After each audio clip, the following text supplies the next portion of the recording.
There is something about looking at what things actually cost in America in the 1970s that reveals just how different that decade was. The prices seem impossibly low until you realize what people were earning. And if someone lived through it, they remember exactly what a dollar could buy. This was a time when a single income could support a family, when a new car cost less than a year's salary, when going to the movies cost pocket change and a tank of gas was cheaper than a meal at McDonald's. This was the decade that gave us stagflation, the oil crisis, and the end of the gold standard. Prices that had been stable for decades suddenly started climbing. The early 1970s felt like an extension of the prosperous post-war years. The late 1970s felt like economic uncertainty. Somewhere in between, the cost of living in America fundamentally changed. Let us walk through what things actually cost during that transformative decade. Some of these prices might bring back memories. Some might explain why older generations talk about how far money used to go. Let us step into that world. Housing in the 1970s was still within reach for ordinary families. In 1970, the median home price in America was $23,400. That seems shockingly low, but the median household income was around $9,870. So a house cost about 2.4 times annual income. By 1979, the median home price had climbed to $62,900, while median income reached $19,680.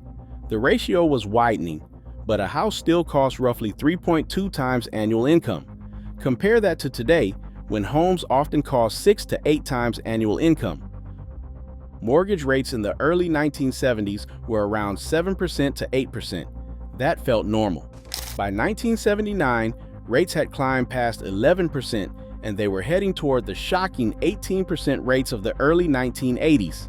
A 30-year mortgage on that $23,400 house in 1970 meant monthly payments of around $155. Most families could manage that on a single income. Rent was similarly affordable. A one-bedroom apartment in most cities cost between $150 and $200 per month in the early 1970s. Even in expensive cities like New York or San Francisco, you could find apartments for $300 to $400. By the end of the decade, those prices had roughly doubled, but they were still manageable for working people. Cars in the 1970s were big, heavy, and surprisingly affordable. A new Ford Pinto, one of the most popular economy cars, cost $1,850 in 1971. A Chevrolet Nova cost around $2,500. Even a full-size Chevrolet Impala could be had for $3,500. These were new cars rolling off the assembly line. More luxurious vehicles cost more, but were still reasonable. A Ford Mustang cost around $3,000. A Cadillac Eldorado, the height of American luxury, cost about $7,000 in the early 1970s. Even buying a Corvette, America's sports car, cost around $5,500. By the end of the decade, prices had climbed significantly. That same Ford Pinto cost closer to $4,000 in 1979. Full-size cars were pushing $6,000 to $8,000, but adjusted for income, cars were still more affordable than they would become in later decades. Gas prices were where Americans really felt the economic shocks of the 1970s.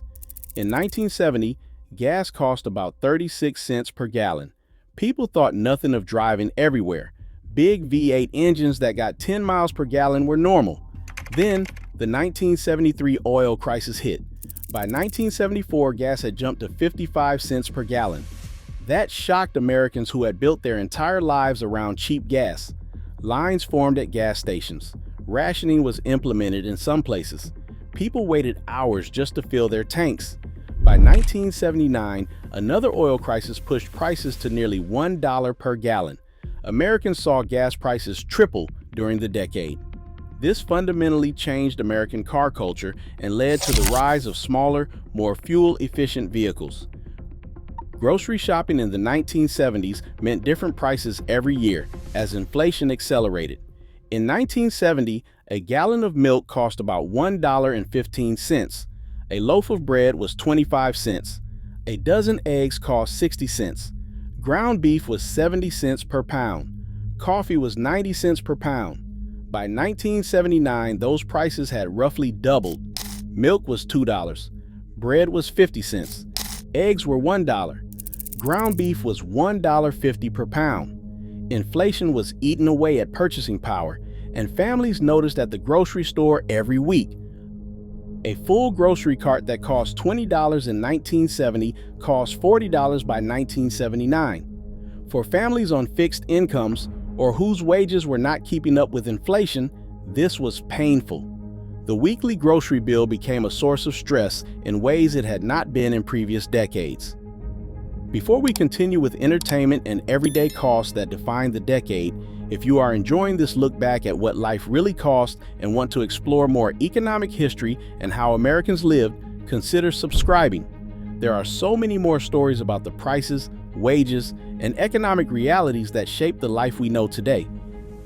Entertainment in the 1970s was remarkably affordable. A movie ticket cost between $1.50 and $2 for most of the decade. Taking a family of four to the movies cost less than $10. When Star Wars came out in 1977, millions of Americans could afford to see it multiple times. A record album, the main way people bought music, cost between $5 and $7. That was significant for a teenager, but not prohibitive. Saving up allowance or working a weekend job meant you could buy an album every week or two. Concert tickets were cheap enough that regular people could go. Seeing major acts like Led Zeppelin, the Eagles, or Fleetwood Mac cost between $5 and $10. The most expensive stadium shows might hit $15. Compare that to today, when major concerts cost hundreds of dollars, and the difference is staggering. A night out at a restaurant was affordable. A dinner at a chain like Howard Johnson's cost around $3 to $4 per person. A steak dinner at a mid-range steakhouse was $6 to $8. Even expensive restaurants rarely charge more than $15 to $20 for an entree. Fast food was truly inexpensive. A McDonald's hamburger cost 20 cents in 1970. A Big Mac, introduced in 1968, cost 65 cents. Fries were 20 cents. A full meal at McDonald's cost less than $1.50. By 1979, that Big Mac had climbed to $1.20, but it was still cheap. A Coca-Cola from a vending machine cost 25 cents for most of the decade. Getting a candy bar cost 10 to 15 cents. Kids could buy meaningful amounts of candy with their allowance. Clothing prices were lower, but quality was often lower too. A pair of Levi's jeans cost around $10 to $12. A men's suit from Sears cost $75 to $100. Women's dresses range from $15 to $30. Shoes cost $15 to $25 for everyday styles. People bought fewer clothes, but expected them to last longer. The rise of polyester meant cheaper clothing that required less maintenance. Permanent press was a selling point. Not needing to iron was revolutionary. College tuition was shockingly affordable compared to today. In 1970, average tuition at a public four-year university was around $400 per year. Even by 1979, it had only climbed to about $800. Room and board added another $1,000 or so. A complete year of college cost roughly $2,000. Private universities cost more, around $2,000 to $3,000 per year in tuition, but even elite schools like Harvard charged around $4,000. Students could work summer jobs and part-time during the school year and pay for significant portions of their education. Student debt existed, but it was not the crushing burden it would become. Medical costs were lower, but Americans paid more out of pocket.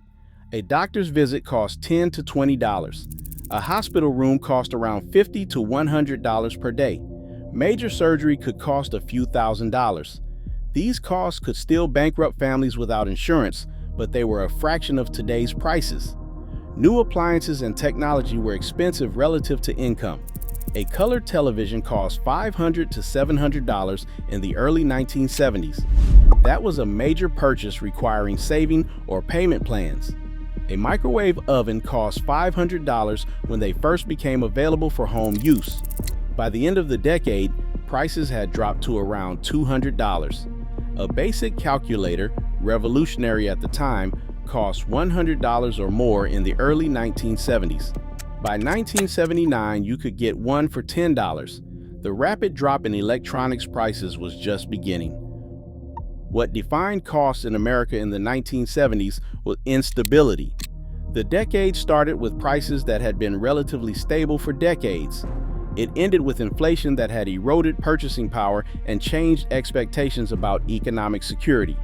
The oil crises, the end of the gold standard, and stagflation meant Americans experienced economic uncertainty in new ways. Prices that had seemed fixed suddenly were not. The assumption that the future would be more prosperous than the past was questioned. For those who lived through it, the 1970s were a time when a dollar still meant something, when hard work and a steady job meant you could afford a house, raise a family, and save for the future. The costs were lower, but so were incomes. The ratio was different, and that made all the difference. For those with memories of shopping, saving, and spending in this remarkable decade, there is always more economic history to explore.